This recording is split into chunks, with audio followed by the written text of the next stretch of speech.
Oh, pause it. okay, but first of all, I'm just going to look at all these things first. So you're going to have to share to the other groups. Yes, okay, so first of all, we are having a discussion on the information that came out of Palestine Expo 2017 at the QE2 Centre, which was put on by Friends of Al-Aqsa. We are talking about the books that were being distributed to children and sold. We were talking about the leaflets that are being sent out in their bags at the end of the Palestine Expo, and by people that were actually inside. Okay, so we need to start the discussion. So let's talk about who's here with us as we're discussing it. So we have Sharon Claff. Hi, and welcome to our discussion. We're sitting here, as Ambrosine said, and we're discussing what all the bump that came out of Palestine Expo. For those of you who don't know, Palestine Expo was an event that was put on at the Queen Elizabeth II Centre in London on the 8th and 9th of July. And it was put on by the Friends of Al-Aqsa and the PSC. PSC's Palestine Solidarity Campaign. And present were our usual friends from Islamic Human Rights Committee, and BDS was represented, Interpol was represented, and so on and so forth. So this is the bump that came out of it, and we have here Aviva and Pablo, who were present, monitoring and watching and recording what was going on. And this is the stuff they brought to us, and we're sitting here and chatting what went on inside, because, as you know, we of Stop Pal Expo were outside having a demo, trying to bring to the public an awareness of what was going on inside the QE2 Centre. So I'm doing that. Go on. Okay, so first of all, before we start, let's talk about the section that we were talking about, the Friends of Al-Aqsa's books that were being distributed and sold to children. Yeah. Let's first of all pick up this one, which is the history, this one here. The history of the Masjid Al-Aqsa, which is basically the Temple Mount where the Al-Aqsa is situated. However, remember, this is not the Al-Aqsa. The Al-Aqsa sits here a little bit off kilter, although they like to represent that the Al-Aqsa is that big gold-domed structure that you see on top of the western wall of the old temple. So this is the book, and if we open the book... and if you're on the front, if you just look, Sharon, yeah. It's if you just notice it's for says children. Here for children, and I'm not sure the age of the children, aged 5 plus, it tells you. So if we look inside this book, it tells you the beginning. But what I wanted to show you, Aviva's going to read a little bit to us and talk about what she saw there. I'd like to do the last here, I want to show you this picture here. This is the kind of picture that they're giving 5-year-old children to see. And let's understand that these books are more than likely going to find their way into our schools. Let's just have a look at the other pictures as well. Oops. Careful, what's that? So we've got a picture of a police. Mm-hmm. You notice it's got Hebrew on it. So we know that they're Jewish police. We have here the army, the Israeli army, of course.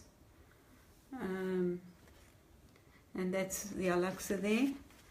And here we have, these are the Crusaders. So we have the Christians in this book as well. Yeah, okay, so I'm going to pass this to Aviva. And Aviva, I'm sharing. Yeah. Okay, Aviva, I wonder if you could just read to us a little bit about the last part where you've got the Israeli soldiers. Yep. And this is all for children. Yeah. Okay, so it starts with However, everything changed in 1918 when Britain took over Jerusalem from the Muslim rulers and began to control Palestine. After this, a lot of Jewish people started coming to Palestine as they were being persecuted in other places in the world. The Palestinians were happy to help them, but after a few years, thousands of Jewish people came to Palestine and wanted to take the land away from the Palestinians. The Palestinians did not want to leave their land because it belonged to them and they had lived there for hundreds of years. Soon battles started to take place between the Palestinians and the Jewish people. The Jewish people had a stronger army and they soon took over most of the Palestinian land. They then changed the name of the land from Palestine to Israel in 1948. Later in 1967, another battle took place and the Israeli people took over Masjid al-Aqsa and started to occupy all of Jerusalem. Since the occupation of Masjid al-Aqsa began, the Palestinian people have been worried that the Israelis may try to destroy Masjid al-Aqsa. Palestinians love Masjid al-Aqsa, just as the Prophet Muhammad advised them to, and just as all Muslims around the world should. Palestinians trying to pray at Masjid al-Aqsa are stopped from going there. Many Palestinians are kept behind a big wall, which Israel has built, and this makes it impossible for them to go to Jerusalem and pray at the Masjid al-Aqsa. The situation is very hard for Palestinians, and they need to keep Masjid al-Aqsa safe from Israel. And then that's pretty much... It was built by Adam and so on and so on. And there's a whole series of these books. So we have here the prophets in Palestine, and we have Prophet Musa, and here we can see the Red Sea parting. And if we look inside, I've not read this book, but let's say this is a story of a person called Musa who was chosen by Allah to become a prophet. He's mentioned in the Quran more than any other prophet, and we can learn a lot from his life. Prophet Musa is mentioned in the Quran 124 times. He was so great that Allah even spoke to him directly, and because of this he was called Kalimullah. I don't know what Kalimullah means. Do you know? Okay, so we can go through all of this book here, and you see the drawings, and you can see here how they're beating the slaves, and I wonder who the slaves are. Do you want to close the door? Although the Banu Israel is said to be favored by Allah, the Pharaoh, who was the king of Egypt, treated them very badly. The Banu Israel. I don't know who the Banu Israel are. It must be the Israelis. Pharaoh was so cruelly that Banu Israel suffered greatly under his leadership. At one time, he ordered the soldiers to kill the baby boys born to the Banu Israel. So the stories... Just telling the Jewish stories, which is all in the Quran anyway. Yeah. But they've changed everything to Palestine and Allah. You know, where we would say God, they say Allah, and Allah becomes the whole narrative of what used to be, what they consider to be Palestine. But in fact, it's the Jewish history that they've just This is one. So they end the book by saying he wanted to go to Palestine very much. There you are. Now, it's very interesting because I don't recall, as a Jew who studied a little bit of my background, and I went to Christian national education in South Africa, so I studied a little bit of Christianity. I don't remember Palestine ever being mentioned in my religious studies. Pablo? No.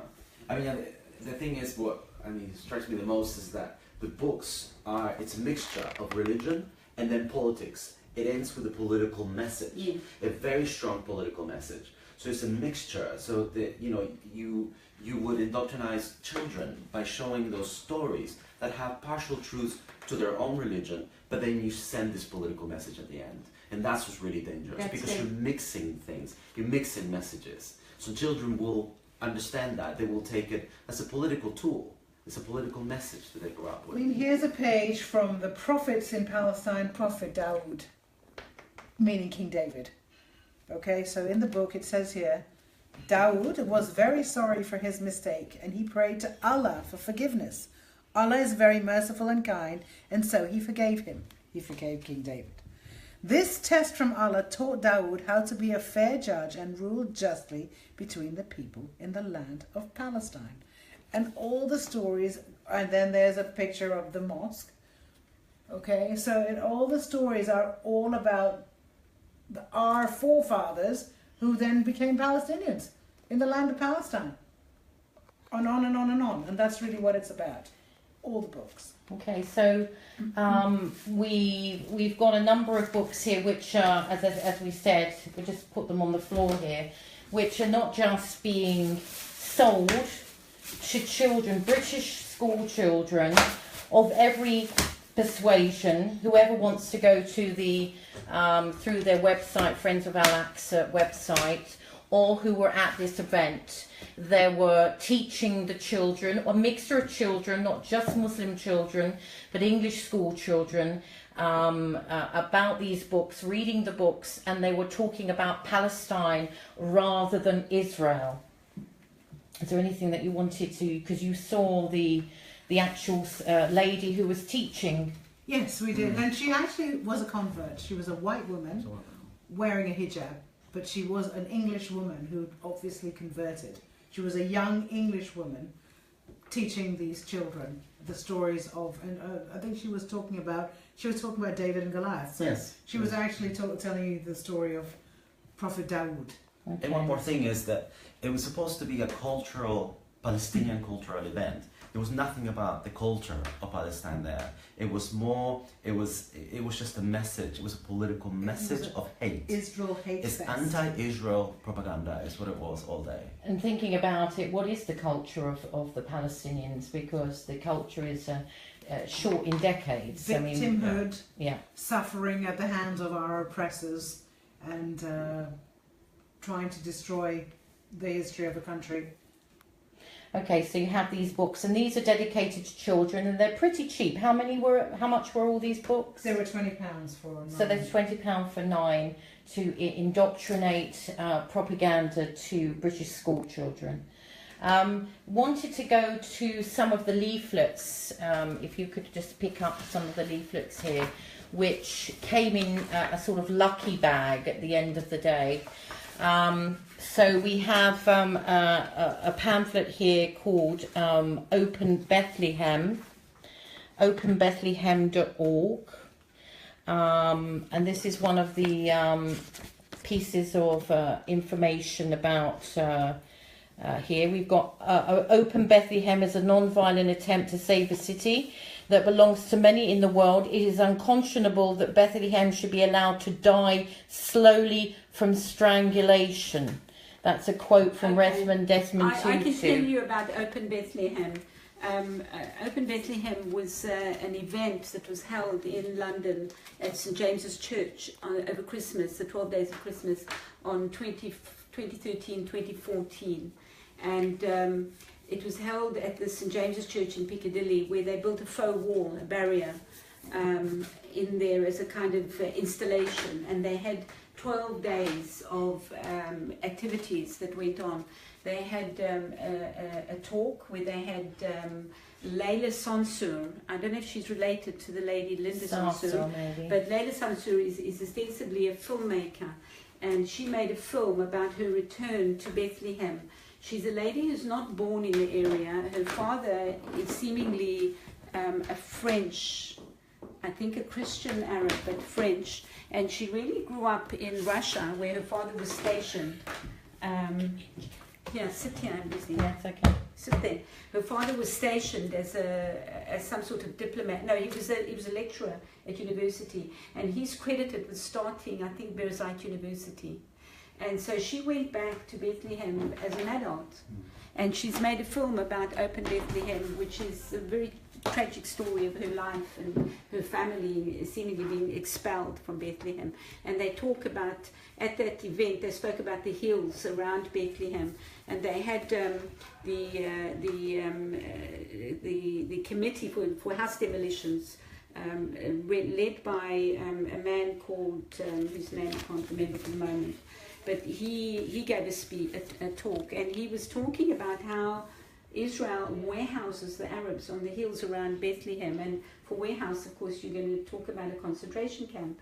And here we come to this meeting. But look at this leaflet. And what does he have here? Extremely distressing. That what they were saying, and they were telling us this outside of the meeting as well, that there's 3,700 odd children that and look had at the been photograph purporting to be an IDF soldier, but he's not an IDF. Yeah. And look at the back, and look at the figures that they quote on the back. And on the back, they're talking about Palestinian child prisoners, 500 to 700 children detained each year. 20 years in prison for throwing stones, 76.4% physically assaulted, 98% not told the reason for their arrest, 10 to 29 days in solitary confinement. But Aviva and Pablo, you know that you've seen these children that are sent by their parents to go to soldiers. Yeah. Now, we're not pretending they're not soldiers there. It's a war zone. There is a war zone. There are terrorists. There are people being killed. And the first line of duty of any state is to protect its citizens. So this is what the IDF is doing there. Yeah.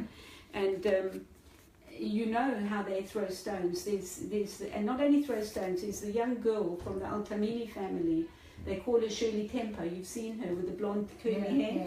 And she goes to soldiers and they hope they're going to grab her. They've got the cameras there. Yeah. That's right. You know that. I've seen those. Well, this is the kind of stuff that let's talk about these other leaflets here, which is obviously their campaign to BDS Israel. And I hashtag check the label, do you? This is all being printed by Friends of Al-Aqsa. They've got some sort of obsession about dates, about not having dates from as Israel. in men and women, As in, dates, as in the fruit dates. So this was another thing. They're based in Leicester here. This is their account details. Here's one. So here's one. Israel's racist policies. Okay. Israel has a number of racist policies which discriminate against non-Jews. 60% of roads in the West Bank are for Israeli and settler use only. In Israel, there are two separate systems of education, one for Jewish children and one for non-Jewish children. The law of return allows Jewish people from all over the world to claim citizenship in Israel, but Palestinian refugees are not given the right to return to their homes in Israel.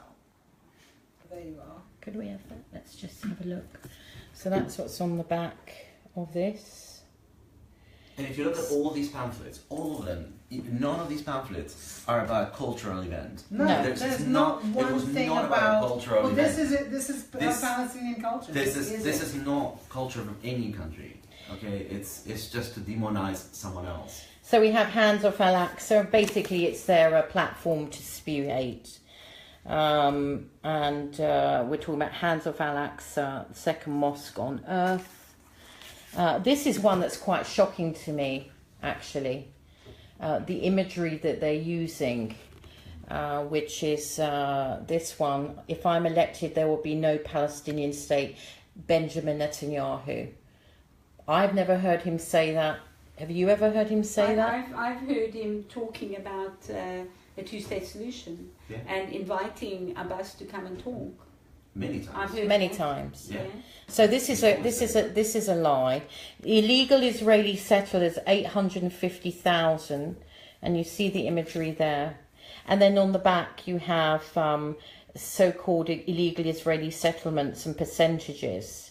Obviously there is no links to whether this is true or not, but they're just putting these percentages here to Well, here's another one. Yeah. And this is talking about water.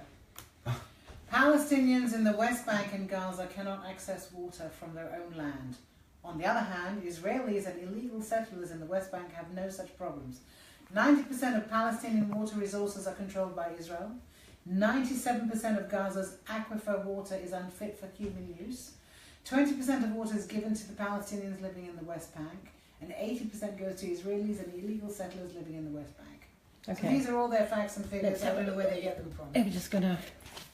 So I just want to show people this diagram or fakeogram as we're here. So this is their water supply in Israel, which they've done quite a doodle. I've probably got a 4-year-old to do that.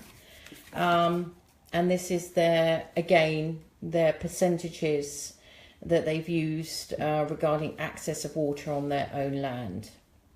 And we told you about that demonstration, that exhibition, the exhibit that they had. They had filthy water on one side and clean water on the other. Yeah, I'm just looking for it. I've got it. And they had a very young woman talking about it, and the woman, she couldn't have been more than 20. This is the exhibit. Yeah. And what she was saying was that the dirty water is mostly what the Palestinians get, and clean water is what the Israelis get, and this is the dirty water is what flows in the taps of the people in Gaza. Yeah. And that's mostly what they have access to, nothing else. And when we asked her if she had been, she said no, she'd never been. She had never been to anywhere in that part of the world. So here we have the provenance next to that exhibit about the water supply comparison. Okay. And what it says is that the water supply given to bucket 1 to an Israeli daily in Israel. This is an expected amount of water given to anyone in Britain. This is a larger amount of water in comparison to the water given to the Palestinians in Gaza. So why is it different? The water supply given to Palestinians in Gaza, the water is considerably less, but it's also dirty, unsanitary and polluted. It forces the Palestinians to live an unhealthy life. The water supply in Israel is controlled by the Israeli government, including Gaza. Therefore, they chose to provide unclean, restricted water to Gaza. So you notice it's not only unclean, but the Israelis have chosen to give them Yes, that's right. Yeah, that's right. Okay. This is all controlled by Israel. Okay, so all these leaflets here and everything that came in the bag were given out to children, British school children, which is frightening. Yes. It's absolutely frightening because these children weren't necessarily had any idea, but we had 16-year-olds come out. I don't know if you remember, out of the event, screaming at us basically that we were Zionist settlers and we were 16-year-olds. There were 12-year-olds. Yeah. There was a lady in a hijab, a full black hijab, with her daughter who couldn't have been more than 4 or 5, and they were chanting at us, Israel terrorist. The little girl, Pablo saw that in the video. The little girl of and after you spend a full day there preaching hate. And there it is, the perpetrator comes out. And so children come out and they have this is the image of evil to them. And this is what's dangerous to children, that you cannot, raise them, make them believe that there's this evil. There should be some mutual understanding and dialogue. There was never any mention of dialogue or understanding or talking to the other side, coming to terms with something, or a discussion, a proper discussion with the other side. It was always the evil side, the other side was evil, that we should be destroyed. They did say as well, the only time that there will be peace with Israel is when there is a Muslim mayor, when there's a Muslim prime minister. And that would when be the the only time Israelis that there live will be peace. under Palestinian rule. And who That's what said they that? They said that in... I think it was Iyad Bernat. Yeah. Who was saying that when they had the forum that we went to listen to. So they're not looking for a No, one state they're saying that the only egalitarian solution, society. No. They're looking the for only solution is that when the Palestinians Palestinians take back all that land which is rightfully theirs, and the Israelis who remain there will remain there under Palestinian rule. But no, Pablo said something different. When you talk about Palestinians, we know that there are people who call themselves Christian Palestinians, and we know there are people who call themselves Muslims. No. Palestinians.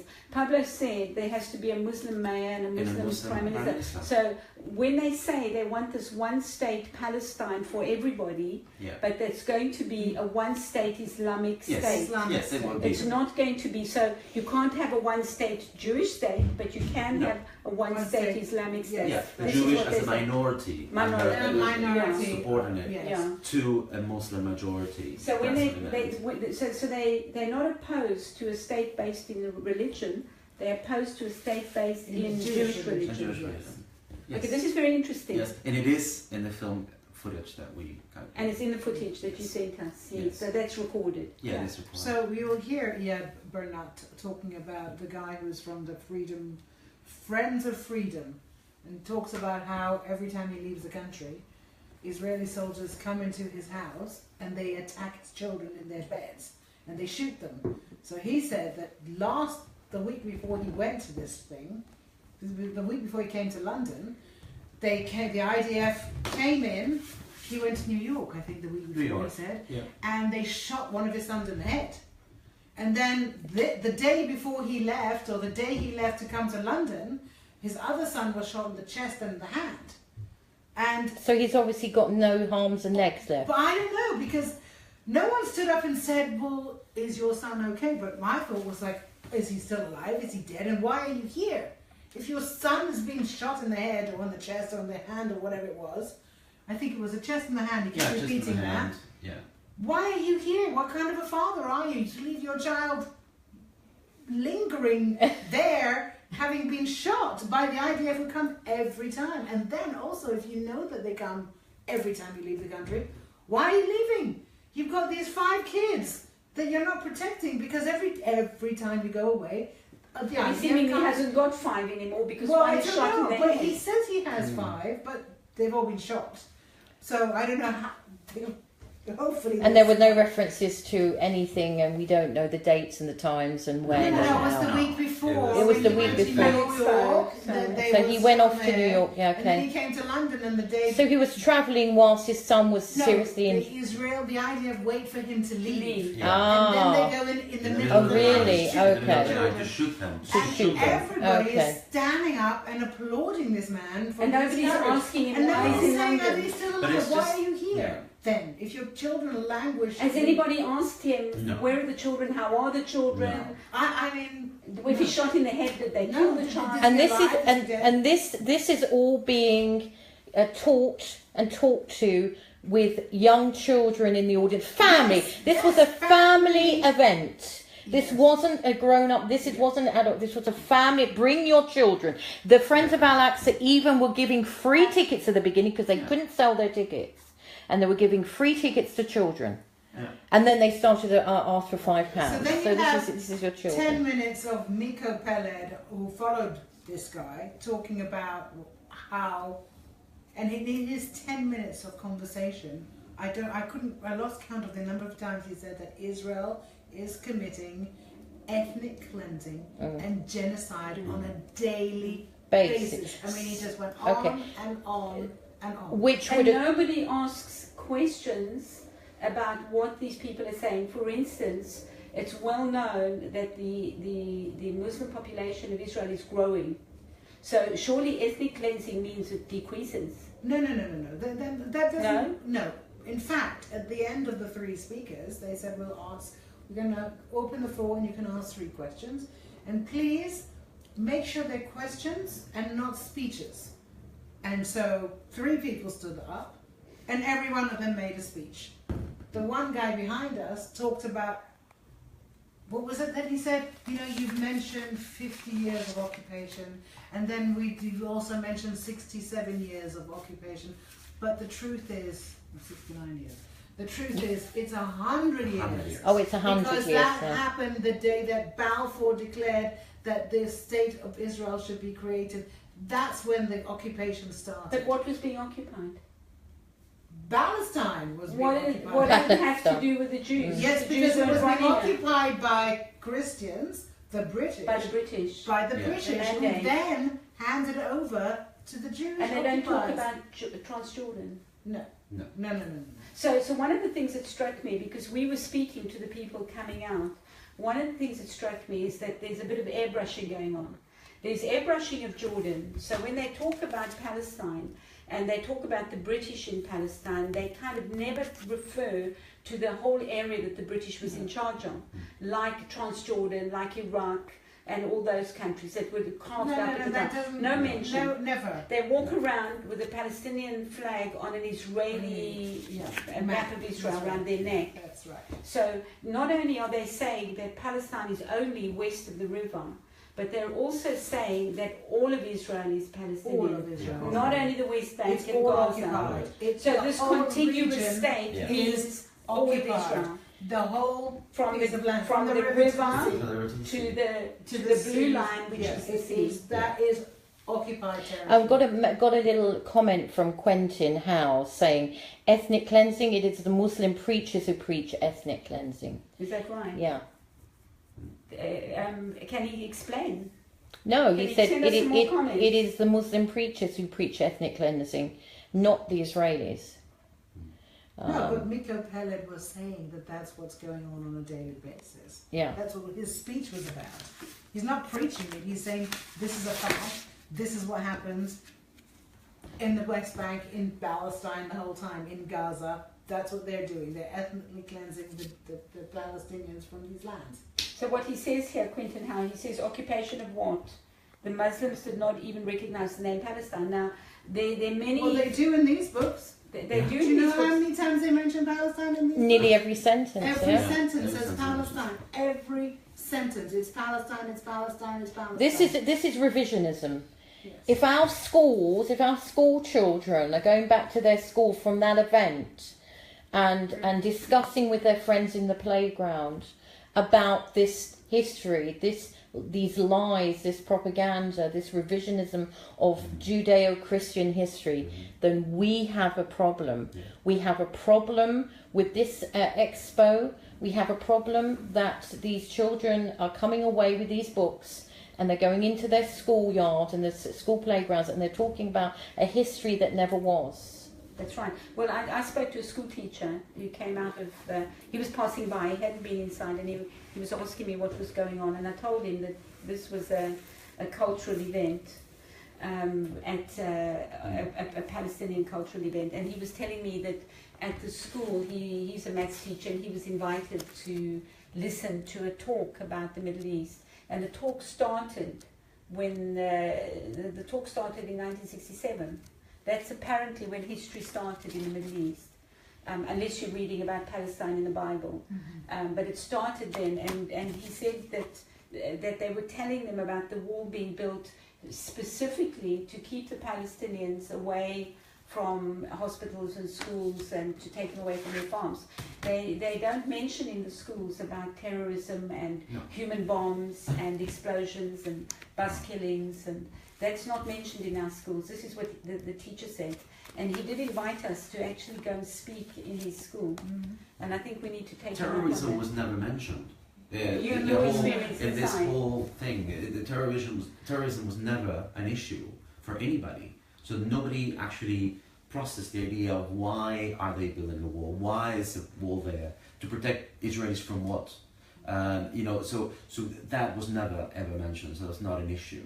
So there's something more sinister here, because they're telling everybody how many children the Israelis kill, and they're telling everybody what this army does. It's the other side of the coin. They don't mention that. And they don't mention why these children are arrested. And they don't mention why the children are arrested. So what they're saying is that, like the Nazis, the Israelis have just decided, they woke up one day and they decided they were just going to go off and shoot some kids who were going about their business, going to school, sleeping in their beds. Sleeping in their beds. And then the idea of come and shoot them in the chest and the hand and the head. Now this is called projection. I don't know if you know what projection means. Projection is when you take something about yourself and you project it on the other, so you can rid yourself of the things you don't like and the blame. And who is going to the houses of the children and the babies? The Fogel children who were slaughtered in their beds. I mean, slaughtered. A 6-month-old baby was ripped to pieces with a knife by an Arab person.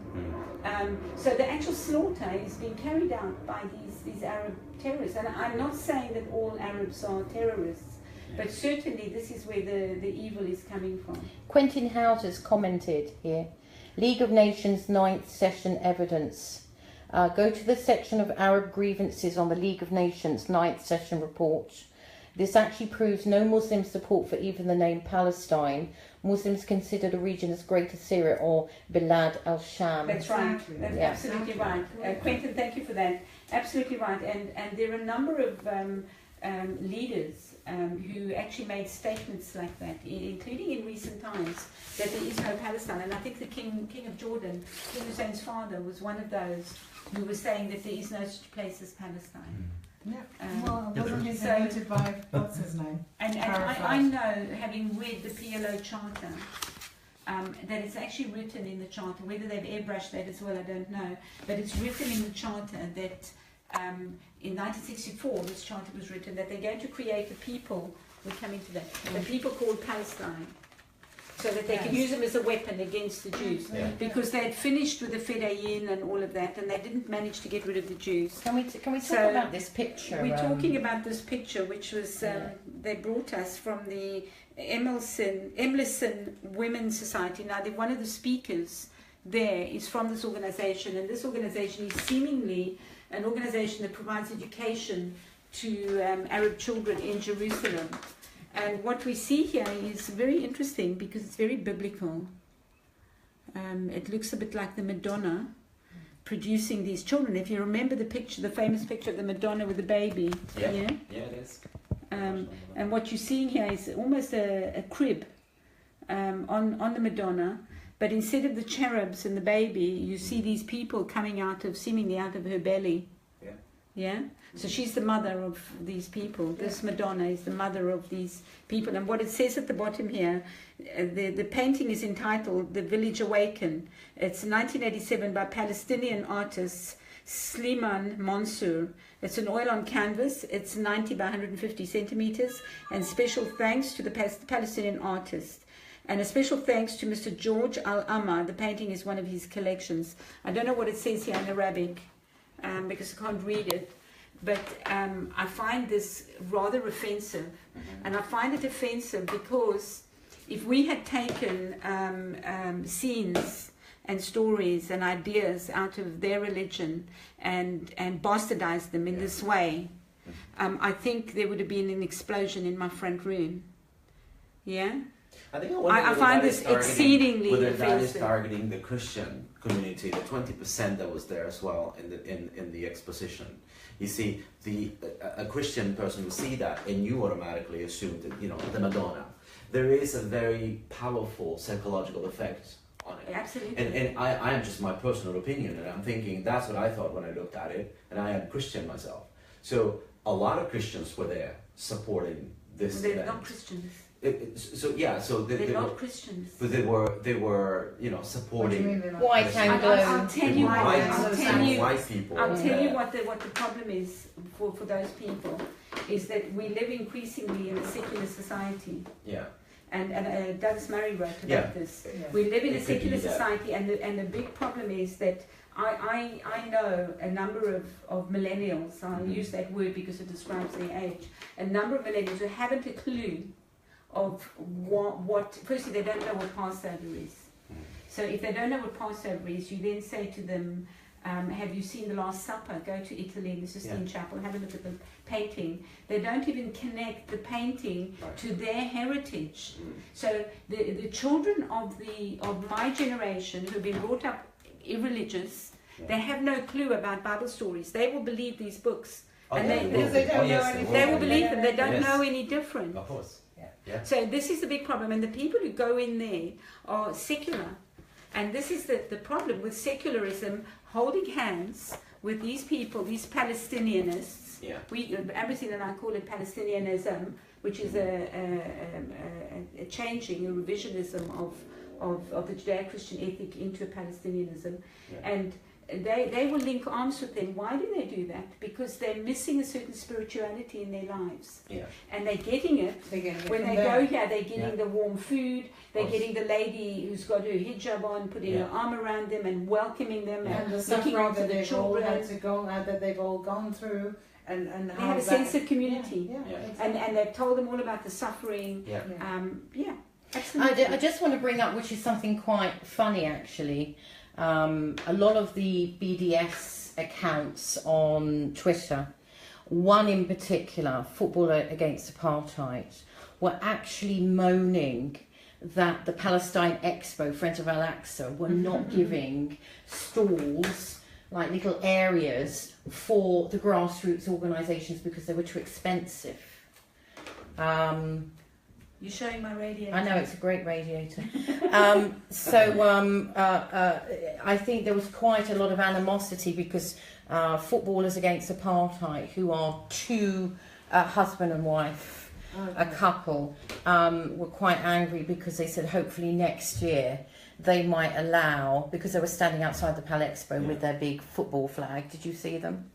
I think there was quite a lot of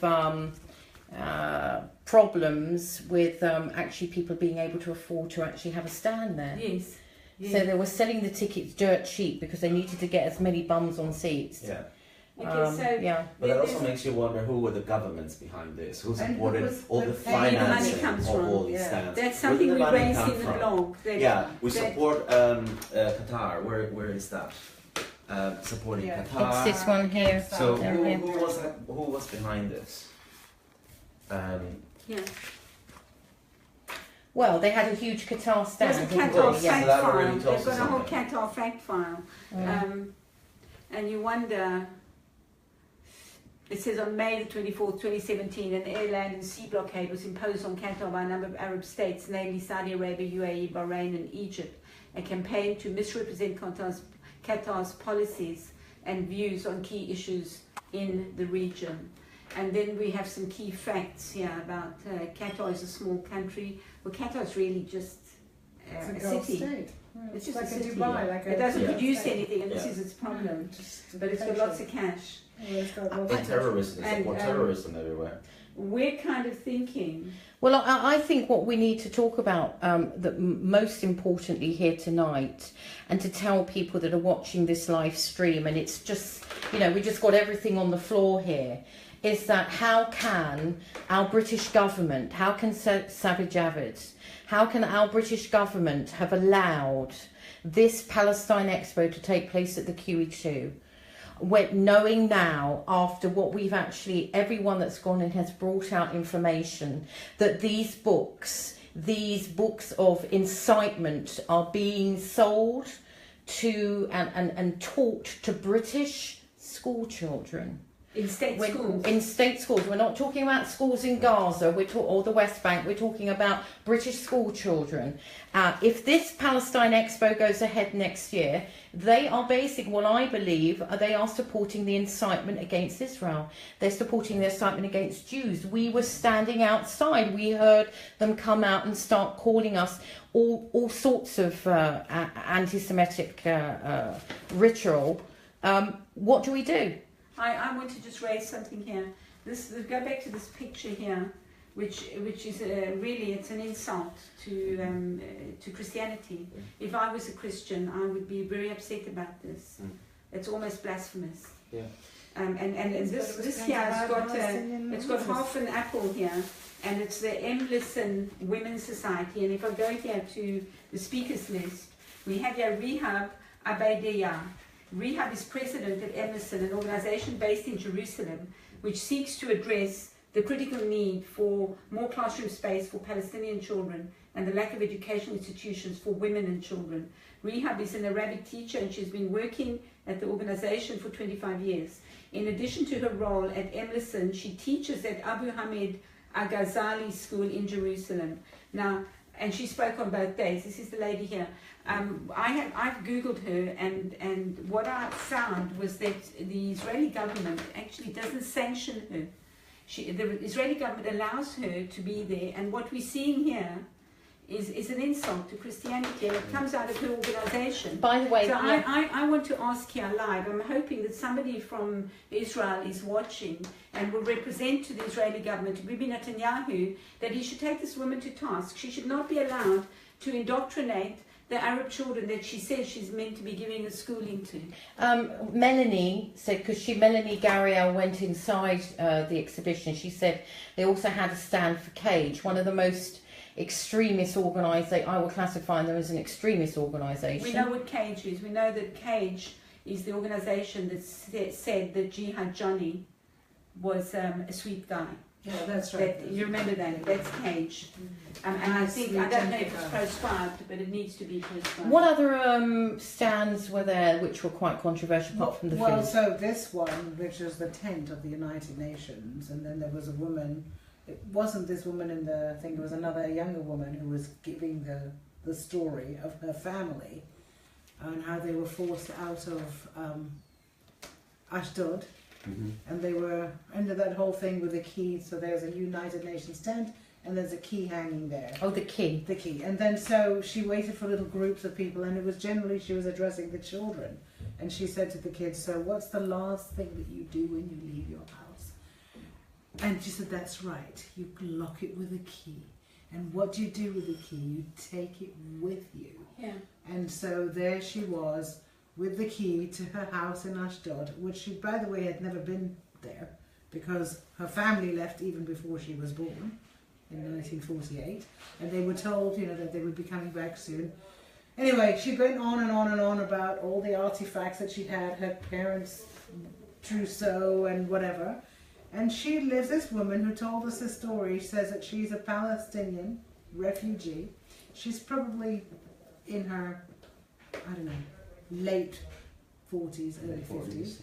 But she lives in Coventry, as a refugee of Palestine, and she told us that she has promised her parents on their deathbed that she will never stop fighting to be able to go back to their house in Ashdod, and she still had the key. And what it says here about the tent, it says here, the tent is called Nakba Grandmother's Tent. That's right. It says, after the Nakba, 750,000 Palestinians became refugees.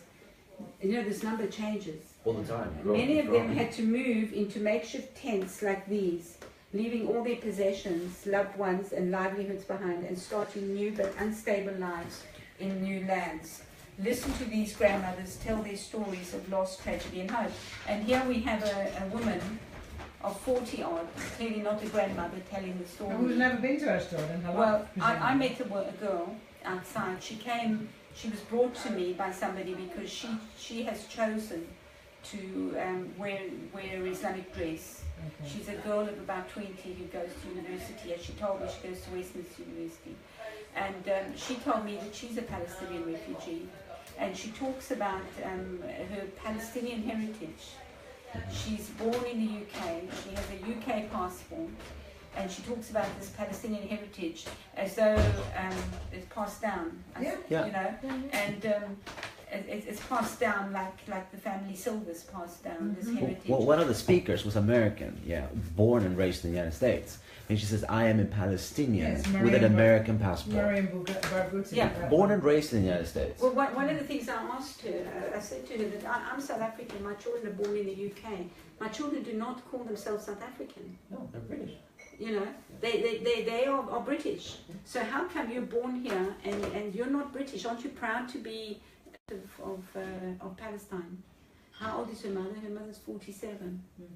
So I'm not sure where she would have been kicked out of. I think I did want to talk about one more thing before Okay. I wanted to talk about a talk that was given by our friend Ben White, and for those of you watching, you may know or have been to some of his talks, and he claims to be an historian, and he goes around the country giving talks against Israel, and he has a habit of posing questions and answering them himself. He seems not to have a Q&A at his meetings, but he comes. He had 21 questions when we went to see him in London. But one of the things that stands out, you can go on the Al-Aqsa website and you can listen to the talk if you want to. But one of the things that stands out about everything that he says, that absolutely everything is unsourced, unreferenced, and it has no provenance. And the man goes around and he talks about Darius and says that it's not unique. But there's been dozens of these things, and yet doesn't actually talk about it. And he because doesn't say talk about where or anything. No reference, no provenance, no quotes from history. He's got here, he's got his talk. He never has reference notes at the bottom of what he's talking about. So I just ask a question that of the people who went in there, I would say that there were many educated people. Surely people ask questions when they hear things. No, it was a captivated audience. That's the word that you use. That no one questioned anything. Zombies. No, they weren't zombies. They were being fed what they already know, and they were giving standing ovations at every opportunity. Every time they talked about ethnic cleansing or occupation or whatever, they were standing and clapping because, you know, when they were saying that we have to stop this, that's all it was about. Okay. Not one person. What I want to, rather than go into any more stories, because I think we should wind up, is that I want to find out what we, as Jews, as hearing these lies, and British people. We live in the UK, we have children at school, we have grandchildren at school, we have family with children. How are we going to now tackle this obscene propaganda that is being fed to our children here? This is the most important question. I kind of, do you want to say something? No, I just think that we should be united in what we do to try to re-educate people in the right way and to show people there's another side. I think this could be an idea for next year, if this takes place again next year, is that more people turn up to the actual event, but ask probing questions. Not in a confrontational way, but asking probing questions. Example, we had this thing with a bucket of water, the water the Palestinians drink, which was black pretty much, and then you have the clean bottle of water. And the question that I asked was, well, but if they were to drink that water, wouldn't they all be dead? Wouldn't they all be sick all the time? And then the girl was just taken aback a little bit, like saying, oh, well, you know, that's how they live. But see, probing questions like that, that might make sense and that might make people think twice about what's being said. I think the event shouldn't even be taking place. It shouldn't be next taking place, yeah. I agree. But if it does take place, you know, more people should probably turn up and go in there and ask these probing questions. I think that can re-educate or make people think twice before believing everything that's being said. I think you're right, that once something is happening, then there needs to be an accountable audience there. Yes. But I think we've got a year now to a time where they probably will be planning another event, because they consider this a massive success, which in their terms it probably was. And I think we've got a year to do that. We have a Jewish community, we have an establishment who claims to represent us, and so we need to get on their backs and we need to tell them that they've got to be more proactive about this. Yeah. We need to go to our MPs, we need to tell our MPs that they need to understand that if we want to continue living in a Judeo-Christian democratic society here in the UK and hopefully in Europe and America, that this has to be counterbalanced. These books should be trashed. They should not be allowed in our schools. And I think just if we're going to end it here, what I wanted to say is that at the end of our demo, because we were there for 2 days, I was tired and exhausted and things had happened, and an elderly man came walking past, and he said to me, he looked at me and he said to me that the Jews and the Christians who do not convert to Islam will burn in hellfire. This is what he told me. And I think this should not be missed, because there are people living in our country who believe that we do not have a right to have a Judeo-Christian democracy. And I'm afraid, I think that an extra like this is propagating that.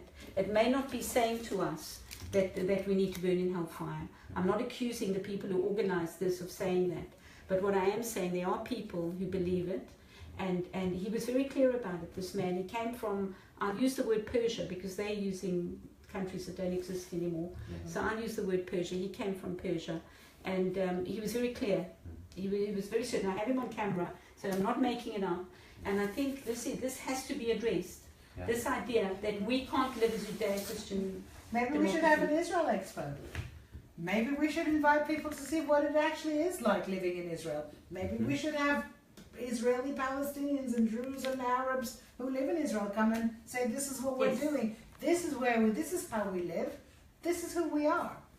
And maybe we should have it in the same place. In the same place. I think we need to wind it up now. But thanks for the audience participation, because I think that a lot of people didn't even know Palestine Expo was taking place when we were doing the organising the counteracting side to it. So you've done very well, guys, and I hope what we're going to do is forward all of this information, all of this stuff, which is, as I said, is causing our British school children. We talk about, you know, Israel a lot because we support Israel, but we are Brits. We're living in the UK, and if this stuff is actually being given and taught, and our school children are getting this information, this is horrific. This has got to go to the top. We're talking about people in the chief rabbi and the head of the Church of England. This is a revisionism. We're watching it live in 2017. Revisionism of theological history taking place. It's absolutely obscene. So we're just going to wind that up now and finish the live feed. I think so. We'll say good night to you and thank you for watching. Thank you.